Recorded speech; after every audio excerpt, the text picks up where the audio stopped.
If you've ever been part of a group or felt the frustrations of working in a group, then you've experienced group psychology. But what exactly is group psychology, and what does the MCAT expect you to know about it? My name is Netta Bianchi, and welcome to the Kaplan MCAT review video on group psychology. We'll begin by placing an individual within the context of a group through social actions. We'll then scrutinize the various types of group processes that have been identified. We'll end by looking at culture and how that relates to group behavior. Our learning goal is to describe the ways in which social interactions can impact an individual or a group's behavior. This learning goal will enable us to answer questions like the following about applying the Yerkes-Dodson law to a specific situation. It's no surprise that the interactions around us change or even shape our decisions and behaviors. Sociologists have been intrigued by this idea for many, many years, and one sociologist defined social action as those actions or behaviors that we have that are based on an awareness of the people around us. Essentially, social action is looking at an individual and his or her behaviors based on his or her surroundings. Simply put, people modify their behaviors based on their environment. The Yerkes-Dodson law of social facilitation describes just that. There's two parts to this law that show that social environment influences an individual's performance. Check out the axes on this Yerkes-Dodson graph. The y-axis shows performance going from weak to strong, and the x-axis shows arousal going from low to high. Arousal refers to a state of being reactive or awake in response to stimuli. You might have experienced this if you've ever felt anxious or nervous when someone is observing you as you complete a task. Arousal is associated with an individual being watched as they perform a task. We'll deal with simple tasks and complex tasks. Let's focus first on simple tasks. The graph shows that as arousal is heightened, which means an individual is being watched, performance also increases. This suggests that people are naturally better at performing simple tasks, or tasks they are good at, when others are around watching them. They feel that they are being evaluated, so essentially we move into this performance mode when we're being watched. On the other hand, when we deal with complex tasks, when people are around us and we have heightened arousal, our performance on complex tasks deteriorates. These tasks tend to be things that we are less familiar with. Consider learning how to publicly speak, which we've most likely all encountered at some point in our lives. At first, you have to learn how to form your words succinctly or interact with the audience. So you're learning how to publicly speak, which makes it a complex task. You might be nervous or anxious when you stand up in front of the crowd, and your performance would deteriorate around other people. But as you begin to practice more and more, you become a public speaking star and presentations become second nature to you. Or in other words, it's become a simple task. Because you've far surpassed the learning stage, your performance begins to improve when you're being watched or around other people. Another effect of group settings is de-individuation. This is just the effect that a group setting has on an individual's behavior. Large groups tend to promote anti-normative behavior in a person. This is just behavior that's against the social norm. The loss of individuality and the anonymity that comes with mobs helps to explain mob violence. An individual might act differently in a mob than she would normally because she's lost her identity by becoming part of the group's identity. Large groups also provide an individual with anonymity, which promotes even more anti-normative behavior. On a much less active front, de-individuation can lead to social loafing, in which an individual is basically lazier when they're in a group than when they're by themselves. This can occur in many, many situations, such as exerting physical effort, or consider the last time you did a group project. Some of that difficulty may have been due to social loafing. If a person is in a group, they might feel that they can put in less effort for the overall project. Another phenomenon related to group behavior is the bystander effect. This refers to the situation in which an individual in a group fails to help a victim, and the more bystanders there are, the less likely that one of those bystanders is going to respond to a victim. For example, if a fight breaks out, the more observers there are, the less likely it is that someone will intervene. Theorists have proposed several reasons for the bystander effect.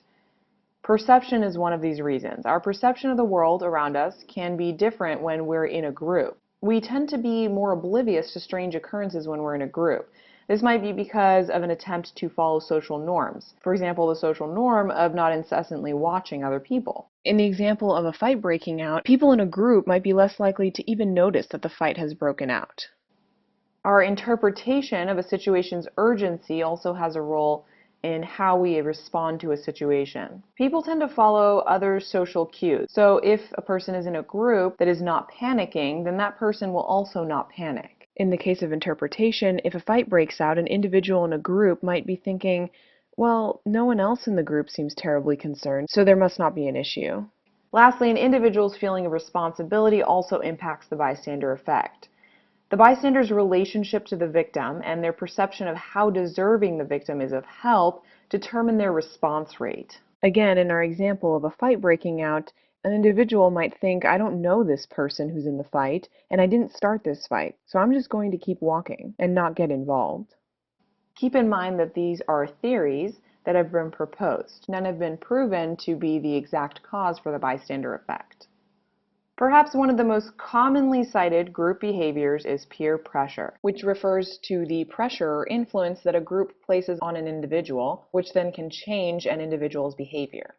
Salman Ash's conformity experiment demonstrates the effects of peer pressure, showing that an individual tends to conform to the opinion held by the group. Here's his study setup. Male college students were asked to make observations in the presence of actors who were pretending to be part of the experiment. The participants were shown 2 cards, and they were asked a simple question: to find the line on the second card that matches the length of the line on the first card. The actors were told to respond either correctly or incorrectly. The study showed that when the actors chose the correct answer, line C, the participants also chose the correct answer. But when the actors answered incorrectly, for example, choosing line B, which is clearly wrong, the participants were much more likely to choose line B, or an incorrect answer. Ash's experiment demonstrated the identity shift effect, which states that an individual will choose to conform to a group if he or she faces the potential to be rejected. Now, we've looked at social actions, which focus on an individual and how they're affected by the individuals around him or her. Let's take a broader stance. Let's examine social interactions, which deal with 2 or more individuals and how both of their behaviors are influenced by each other. One social interaction is group polarization, which refers to the idea that an individual member of a group will make less extreme decisions than the group as a whole. So 3 individuals might not have very extreme ideas, but the group as a whole has very extreme ideas. While group polarization deals with how the individual ideas of members compares with the group's overall ideas, choice shift refers to just the group and how its ideas shift. In choice shift, the initial ideas within a group are usually not that extreme, but through group deliberation and discussion, this idea will shift towards the extreme. This can be seen in various situations. For example, if you've ever done jury duty and acted as a juror, you might have noticed that juries start with a specific punishment, but after deliberation and discussion in the group, they might settle on an even higher punishment. Recently, studies have even shown that physical meeting isn't even necessary for an individual to shift to more extreme views. Instead, the internet can lead to group polarization. Another example of a group process is groupthink, where a group of people come to a bad decision because they just want to minimize group tensions and promote harmony and conformity within the group. There are many ingredients to groupthink, but you don't need to memorize all of these for the MCAT. Let's use an example to see how some of these might come into play. The Bay of Pigs invasion and the Cuban Missile Crisis are great examples of groupthink. When John F. Kennedy took over the White House, he continued the CIA Cuban invasion plan that was already in place. When officials on his team disagreed or opposed his views, the Kennedy team simply ignored those opposing views. This is called collective rationalization, in which the group ignored warnings that were against the group. Eventually, the 2 officials on the team exhibited self-censorship, withholding their opposing views.